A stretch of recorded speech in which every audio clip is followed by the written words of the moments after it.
This is TechCrunch.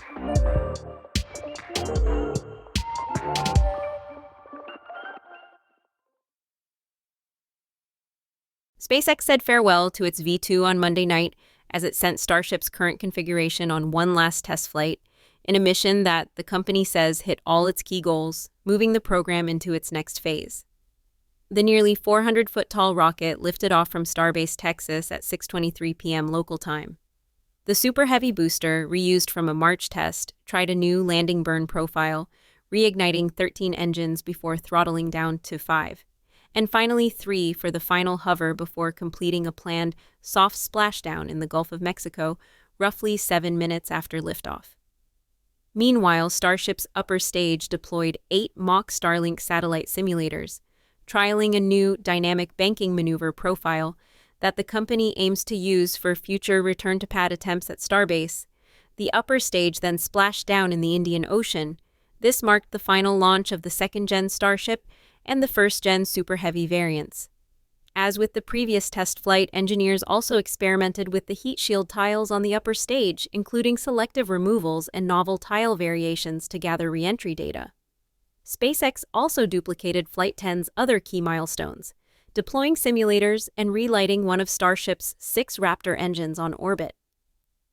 Monday's test formally started the program's next phase, flying an upgraded prototype called V3, outfitted for in-orbit docking and propellant transfer demonstrations, capabilities essential for crafts that aim to reach the Moon and Mars. SpaceX says V3 also incorporates structural changes and upgrades to the Raptor engine that are aimed at increasing lifting capacity, though the company did not share specific figures. The company said this next iteration will be used for the first Starship orbital flights, operational payload missions, propellant transfer, and more as we iterate to a fully and rapidly reusable vehicle with service to Earth, orbit, the Moon, Mars, and beyond. In parallel, SpaceX is upgrading Pad A at Starbase and shifting launches to Pad B. The company is simultaneously working to build dual Starship launch pads in Cape Canaveral and Kennedy Space Center in Florida. Starship is the most powerful rocket ever developed. It's also the cornerstone of both NASA's Artemis campaign and SpaceX's plan to start deploying higher-capacity Starlink satellites. Acting NASA Administrator Sean Duffy applauded the mission on social media, saying it was another major step toward landing Americans on the Moon's South Pole. SpaceX was awarded more than $4 billion to develop a human-rated variant of Starship, called the Human Landing System, for the Artemis 3 crewed mission currently scheduled for 2027. But meeting that date will require SpaceX to demonstrate increasingly complex milestones first, especially orbital docking and in-orbit propellant transfer.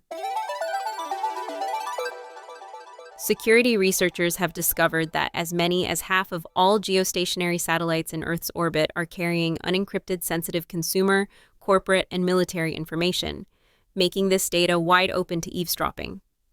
The researchers at UC San Diego and the University of Maryland spent $800 on an off-the-shelf satellite receiver and pointed it at the sky for 3 years. They found reams of unencrypted data beaming to and from space, including people's private voice calls and text messages and consumer internet traffic from in-flight Wi-Fi services.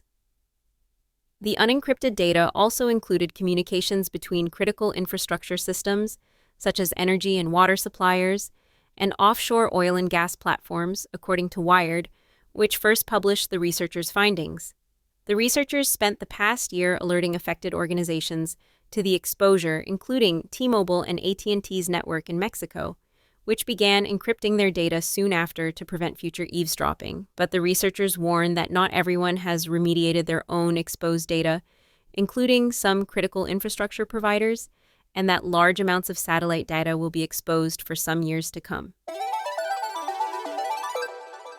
Grindr's majority owners are scrambling to take the LGBTQ+ dating app private after a stock decline triggered a personal financial crisis, according to a report from Semafor. The owners in question are Raymond Zage, a former hedge fund manager and U.S. expat now based in Singapore, and James Liu, a Chinese-American entrepreneur and former Amazon and Baidu exec. Together, they led the 2020 acquisition of Grindr from Chinese ownership for over $600 million then took the app public in 2022 through a blank check merger.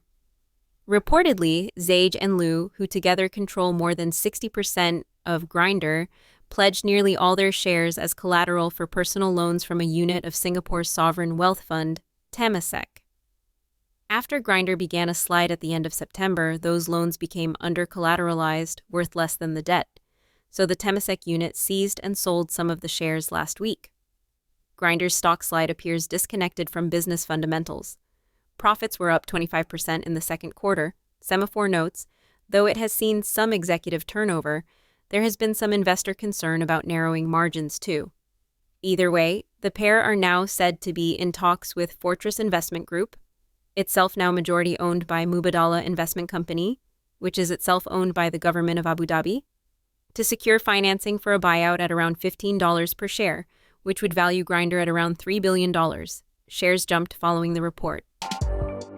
That's it from TechCrunch. For more tech stories like these, go to techcrunch.com.